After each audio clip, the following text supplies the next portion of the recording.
இன்றைய தினம் பத்திரிகைகள் வெளியாகிருக்கின்ற பிரதான செய்தித்துறையில் நாங்கள் பார்க்கவிருக்கின்றோம். இன்றைய வீரகேசரி பத்திரிகையினுடைய பிரதான தலைப்பு, பாப்பரசர் பிரான்சிஸ் காலமானார், கத்தோலிக்கர்கள் உட்பட முழு உலகும் சோகமயம். 1936 ஆண்டு டிசம்பர் மாதம் 17ஆம் தேதி ஆர்ஜென்டினாவில் பிறந்தார். 2013ஆம் ஆண்டு முதல் 12 வருடங்கள் பதவி வகித்தார். 21 வயதில் வலது நுரையீரலில் ஒரு பகுதி அகற்றப்பட்டது. புதிய பாப்பரசர் பாரம்பரிய வழக்கப்படி தேர்ந்தெடுக்கப்பட உள்ளார் என்பதாக உபத்தலைப்புகளோடு இன்றைய தினம் வீரகேசரி பத்திரிகை அந்த செய்திக்கு பிரதான தலைப்பிடுகிறது. அதேபோல் இன்றைய தமிழன் பத்திரிகையுடைய பிரதான தலைப்பும் இதனை அடிப்படையாக வைத்து வெளியாகியிருக்கிறது. புனித பாப்பரசர் இறைவதம் அடைந்தார். அருட்தந்தை பிரான்சிஸ் மரணத்தை வத்திக்கான் உத்தியோகபூர்வமாக அறிவித்தது. உலக நாடுகளின் தலைவர்கள் அஞ்சலி என்பதாக அந்த செய்திகளும் பிரதானமாக இடம்பெடுத்திருப்பதை நாங்கள் காணலாம். அதே போல இன்றைய தினம் சிங்கள பத்திரிகைகளும் தொடர்பான செய்தி இவ்வாறு இருக்கிறது. இன்றைய லங்காதி பத்திரிகையில் பாப்துமோ ஸ்வர்கஸ்த வெதி என்பதாக அந்த செய்திக்கு இன்றைய தினம் தலைப்பிடப்பட்டிருக்கிறது. லங்காதி பத்திரிகை பொறுத்தவரைக்கும் அதே போல இந்த டெய்லி மிரர் பத்திரிகையிலும் அது தொடர்பான செய்திகள் பிரதானமான செய்திகளாக இடம்பெடுத்திருப்பதை நாங்கள் காணக்கூடியதாக இருக்கிறது. தொடர்பில் நாங்கள் இப்போது விரிவாக பார்க்கக்கூடியதாக இருக்கும். உலகளாவிய ரீதியிலுள்ள சுமார் 1.4 பில்லியன் கத்தோலிக்கர்களிடம் போற்றுதற்குரிய தலைவராக திகழ்ந்த பரிசுத்த பாப்பரசர் பிரான்சிஸ் நேற்று திங்கட்கிழமை தனது 88வது வயதில் காலமானார். அவரது மறைவால் கத்தோலிக்கர்கள் மட்டுமல்லாது முழு உலகமும் சோகத்தில் ஆழ்ந்திருக்கின்றது. பாப்பரசர் பிரான்சிஸ் நேற்று வத்திக்கான் நேரப்படி காலை 7:35 மணிக்கு தனது தந்தையான இயேசு கிறிஸ்துவின் இல்லத்துக்கு திரும்பியுள்ளதாக அவர் தனது முழு வாழ்வையும் இந்த இயேசு கிறிஸ்துவினுடைய இறைவனுக்கும் தனது திருச்சபைக்கும் சேவையாற்றுவதற்கு அர்ப்பணித்திருந்ததாகவும் தெரிவித்துள்ள வத்திக்கான் திருச்சபை எமது திருத்தந்தை பிரான்சிஸ் காலமானதை ஆழ்ந்த கவலையோடு அறிவிப்பதாக குறிப்பிட்டிருக்கின்றது.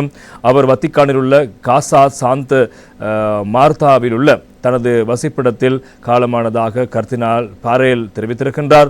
இதற்கு முன்னர் பாப்பரசராக பதவி வகித்த 16ஆம் ஆசீர்வாதப்பர் தனது வயோதிப வயது மற்றும் உடல்நலக் குறைவு என்பவற்றை கருத்தில் கொண்டு 2013ஆம் ஆண்டு மார்ச் மாதம் தனது மேலான பதவியிலிருந்து ஒதுங்கிக் கொண்ட நிலையில் ஜோர்ஜ் மரியோ பெர்காக்லியோ என்ற இயற்பெயரை கொண்ட பாப்பரசர் பிரான்சிஸ் கத்தோலிக்க திருச்சபையின் தலைவராக பொறுப்பேற்றார். பாப்பரசர் வத்திக்கானில் சென்ட் பீட்டர் சதுக்கத்தில் உயிர்த்த ஞாயிறு நிகழ்வில் கலந்து கொண்டு 24 மணி நேரத்திலும் குறைந்த காலப்பகுதியில் மரணத்தை தழுவியிருக்கின்றார். மேற்படி உயிர்த்த ஞாயிறு நிகழ்வில் 35,000க்கும் அதிகமான மக்கள் கலந்து கொண்டிருந்தார்கள். இதன் போது சென்ட் பீட்டர் சதுக்க மாடி வாடத்தை நாட்காலியில் வந்தடைந்த பாப்பரசர், அன்பான சகோதரர்களே சகோதரிகளே, மகிழ்ச்சிகரமான உயிர்த்த ஞாயிறு வாழ்த்துக்கள் என அவர் தெரிவித்திருந்தார்.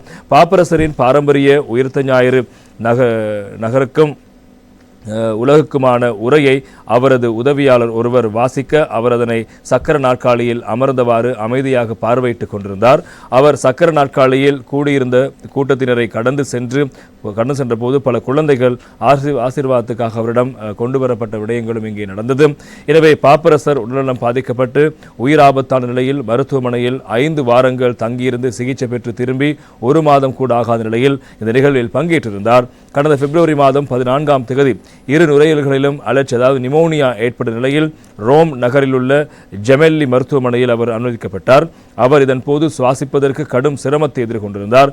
இந்நிலையில் உடல்நலம் தேறிய பாப்பரசர் கடந்த மார்ச் மாதம் 23ஆம் தேதி மருத்துவமனையை விட்டு வெளியேறியிருந்தார்.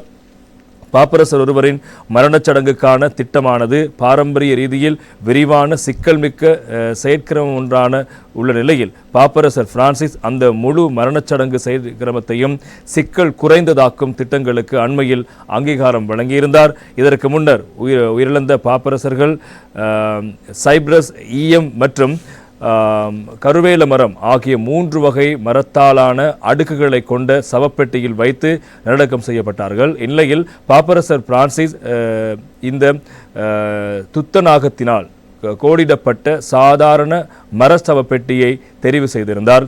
அத்தோடு அவர் பாப்பரசரின் பூத உடலை பொதுமக்களின் பார்வைக்காக சென்ட் பீட்டர்ஸ் தேவாலயத்தில் உள்ள உயர்த்தப்பட்ட மேடையொன்றில் வைத்திருக்கும் பாரம்பரியத்தையும் நீக்கியிருக்கின்றார். அதற்கு பதிலீடாக தற்போது மூடி திறந்த சவப்பெட்டிக்குள் வைக்கப்பட்டிருக்கும் பாப்பரசரின் பூத உடலுக்கு மக்களால் அஞ்சலி செலுத்த முடியும். 1 நூற்றாண்டுக்கு மேற்பட்ட காலப்பகுதியில் வத்திக்கானுக்கு வெளியில் நல்லடக்கம் செய்யப்படும் முதலாவது பாப்பரசராக பிரான்சிஸ் விளங்கவிருக்கிறார் என்பதும் இங்கே முக்கியமான விடயம். அவர் ரோமில் உள்ள 4 பிரதான பாப்பரசர்களுக்கான பேராலயங்களில் ஒன்றான புனித மரியாள் பேராலயத்தில் அடக்கம் செய்யப்படவிருக்கின்றார். 741ஆம் ஆண்டு மரணமான சிரியாவை பிறப்பிடமாக கொண்ட 3ஆம் கிரேகோரிக்கு பின்னர் பாப்பரசராக தெரிவு செய்யப்பட்ட முதலாவது ஐரோப்பியர் அல்லாதவராக பாப்பரசர் பிரான்சிஸ் விளங்குகிறார். ஆர்ஜென்டினாவை சேர்ந்த கர்தினாலாக இருந்த அவர் பாப்பரசராக பதவியேற்கையில் 70 வயதை கடந்திருந்தமை குறிப்பிடத்தக்கது. 1936ஆம் ஆண்டு டிசம்பர் மாதம் 17ஆம் தேதி ஆர்ஜென்டினாவின்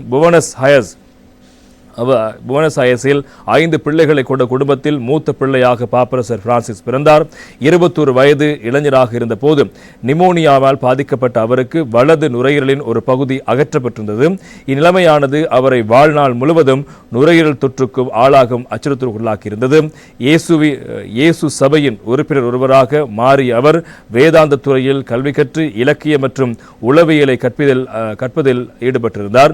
இந்நிலையில் அந்நாட்டில் நிலவிய பாசிச கெடுபிடிகளில் இருந்து தப்பிக்க அவரது பெற்றோர் பிள்ளைகளோடு தமது பூர்வீக நாடான இத்தாலிக்கு தப்பிச் சென்றார்கள்.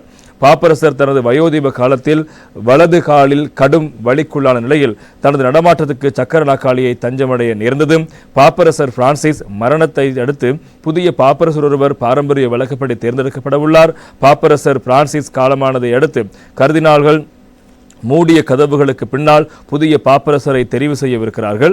மேற்படி புதிய பாப்பரசரின் தெரிவானது பாப்பரசர் பிரான்சிஸுக்கான 9 நாட்கள் துக்கதின் நிறைவேற்று குறைந்தது 15 நாட்களுக்குள் இடம்பெறுவது வாய்ப்பில்லை என தெரிவிக்கப்படுகிறது. புதிய பாப்பரசரை தெரிவு செய்வதற்கான வாக்கெடுப்பில் பங்கேற்று வாக்களிக்க 80 வயதுக்கு கீழ்ப்பட்ட வயதுடைய கர்தினால்களுக்கே அனுமதி வழங்கப்படும். அந்த வகையில் தற்போதுள்ள 252 கர்தினால்களில் 80 வயதுக்கு கீழ்ப்பட்ட வயதுடைய 138 கர்தினால்கள் இந்த வாக்களிப்பில் கலந்து கொள்வார்கள். மேற்படி கர்தினால்களில் ஐரோப்பாவைச் சேர்ந்த 54 பேரும், ஆசியாவைச் சேர்ந்த 24 பேரும், தென் அமெரிக்கா மற்றும் ஆப்பிரிக்காவைச் சேர்ந்த தலா 18 பேரும், வட அமெரிக்காவைச் சேர்ந்த 16 பேரும், மத்திய அமெரிக்கா மற்றும் ஒசியானியோ பிராந்தியங்களைச் சேர்ந்த தலா 4 பேர் உள்ளவர்கள் வாக்கெடுப்பில் பங்கேற்ற 3/2 அல்லது அதற்கு அதிகமான கர்தினால்களின் ஆதரவை பெறுபவர் புதிய பாப்பரசராக அறிவிக்கப்படுவார். பாப்பரசரை தெரிவு செய்வதற்கான வாக்கெடுப்பின் போது நாளொன்றுக்கு 2 தடவைகள் வாக்குச்சீட்டுகள் எரிக்கப்பட்டு அதன் புகைப்போக்கி மூலம் வெளியேற்றப்படும். வாக்கெடுப்பு தோல்வியில் முடிவடையும் பட்சத்தில் கருப்பு புகையும், வாக்கெடுப்பு வெற்றி பெற்று புதிய பாப்பரசர் தெரிவு செய்யப்படும் பட்சத்தில் வெள்ளை புகையும் வெளியேற்றப்படும். புதிய பாப்பரசர் தெரிவு செய்யப்படும் வரை கர்தினால் ஒருவர் வரையறுக்கப்பட்ட அதிகாரங்களோடு இடைக்கால தலைவராக திருச்சபையை வழிநடத்துவார் என்பதும் இங்கே முக்கியமான விடயமாக இருப்பதை காலம். எனவே உலக கிறிஸ்தவர்கள் மாத்திரமல்லாது உலக மக்கள் அனைவரதும் நன்மதிப்பை பெற்ற ஒரு தலைவராக இருந்த பாப்பரசர் பிரான்சிஸ் அவர்கள் தன்னுடைய 87வது வயதில் வயது மூப்பின் காரணமாக மரணமானார் என்பதும் அந்த செய்தியாக இருக்கிறது. எனவே இது தொடர்பான விடயங்கள் பிரதானமான செய்தி.